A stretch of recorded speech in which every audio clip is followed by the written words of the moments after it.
Selamat pagi anak-anak. Berjumpa lagi dengan Ustazah dalam pembelajaran tematik.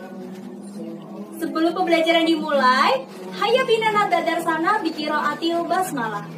Bismillahirrahmanirrahim. Nah, langsung saja untuk pembelajaran kali ini silakan menyimak video ini hingga selesai. Oke, kali ini kita akan mempelajari tentang tema 3, subtema 4, pembelajaran 4, 5, dan 6 tentang keajaiban perubahan wujud di sekitarku. Pada pembelajaran Bahasa Indonesia halaman 83, kali ini kita akan mempelajari cara menemukan kata baru dari syair lagu. Syair lagu ada yang bertema tentang peristiwa perubahan wujud benda, misalnya hujan. Di dalam syair lagu terdapat kata-kata yang mengandung arti khusus. Arti kata-kata tersebut dapat kamu temukan di dalam Kamus Besar Bahasa Indonesia. Nah, untuk itu marilah kita menyanyikan lagu Hujan ciptaan Ibu Sud. 1, 2, 3. Tik, tik, tik, bunyi hujan di atas genting. Airnya turun, tidak terkira. Cobalah tengok, dahan dan ranting, pohon dan kayu basah semua. Tik, tik, tik, bunyi hujan bagai bernyanyi.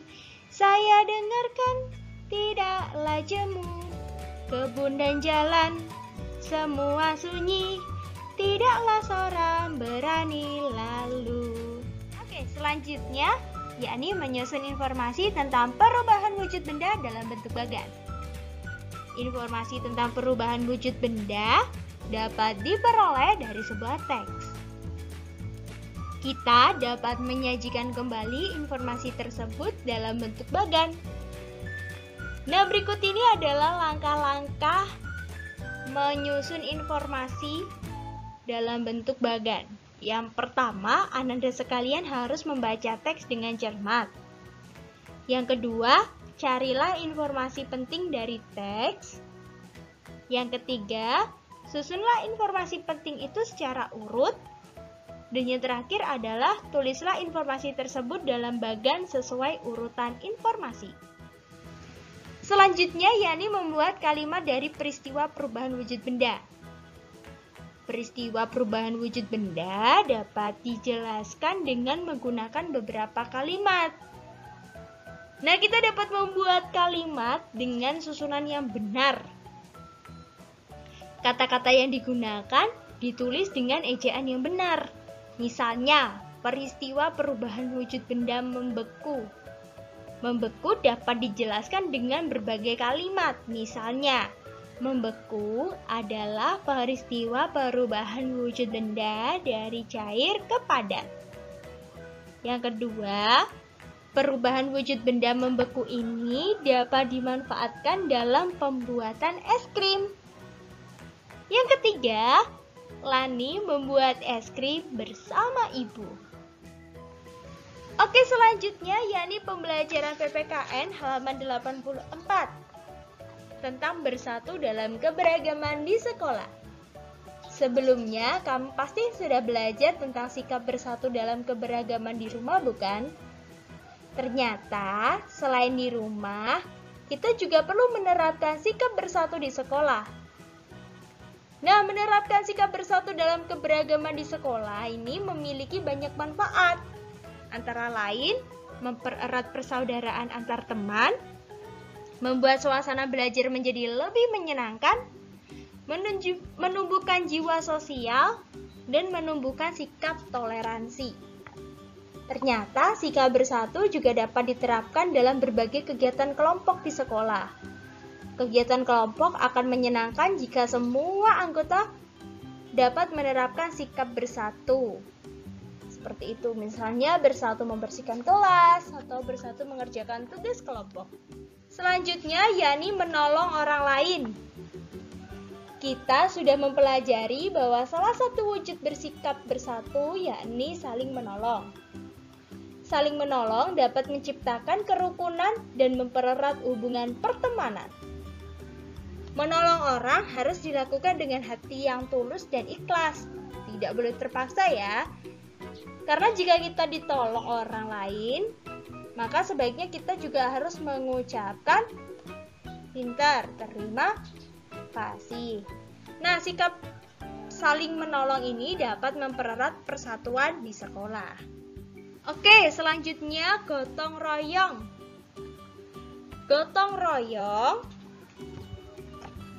di dalam masyarakat, ya. Kalau kamu telah mengetahui contoh sikap bersatu di rumah dan di sekolah, sekarang kamu akan mempelajari tentang pentingnya sikap bersatu di lingkungan masyarakat. Contohnya, yakni dengan gotong royong dan saling menolong antar warga. Nah, manfaatnya yakni dapat menumbuhkan rasa toleransi antar warga masyarakat. Yang kedua, mempererat persaudaraan antar warga. Yang ketiga, membuat lingkungan rumah menjadi lebih menyenangkan. Yang keempat, menumbuhkan rasa persaudaraan di masyarakat. Oke, selanjutnya yakni pelajaran matematika tentang menentukan lama waktu suatu kegiatan. Suatu waktu dapat digunakan, maksud ustazah, satuan waktu dapat digunakan untuk menyatakan lamanya suatu kegiatan berlangsung. Lama suatu kegiatan ditentukan dengan cara mengurangi waktu saat kegiatan berakhir dengan waktu dimulainya kegiatan tersebut. Perhatikan contoh berikut ini. Lani mulai mengamati sebongkah es pada pukul 8.15. Es mencair sepenuhnya pada pukul 08.55.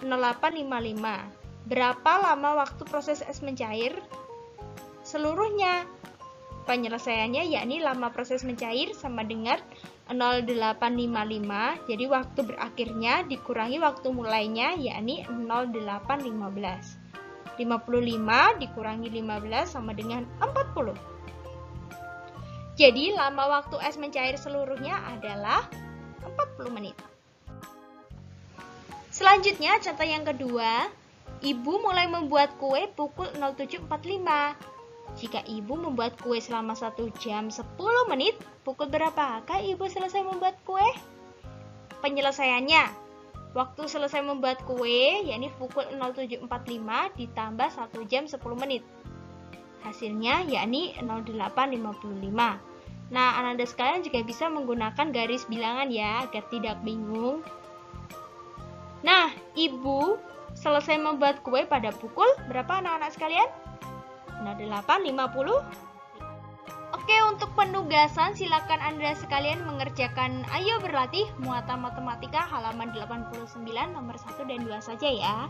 Dan kerjakan Ayo Berlatih Muatan PPKN halaman 85. Selamat mengerjakan. Ya, pelajaran tematik pada kesempatan kali ini semoga memberikan manfaat dan barokah bagi kita semua. Jangan lupa untuk selalu menjaga kesehatan dan mematuhi protokol kesehatan. Sekian dari Ustazah Baldatun Thayyibatu Warahmatullahi Wabarakatuh. Wabillahi taufiq wal hidayah. Waridho wa inayah. Wassalamualaikum warahmatullahi wabarakatuh.